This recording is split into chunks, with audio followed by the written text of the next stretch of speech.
Hi, it's me again with Corel Draw Tips and Tricks. And if you look at this object, well, I'm using the new macro new to me, the Duplicator. And he showed me in one of his videos, and I thought I'd just pass it along.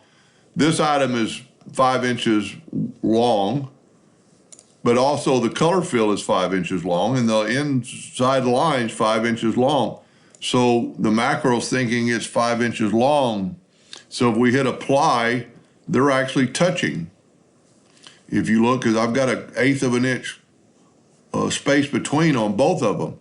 But if you click this button right here, use true size of object, and hit apply, now it's going to space them out correctly if you're ever doing anything with a larger outline.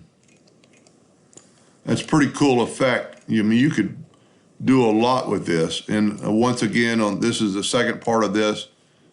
And I've actually showed another one in another video under a different name, but I will have a link to this macro, which is totally free, thankfully, from our friend Eskimo, our macro guru.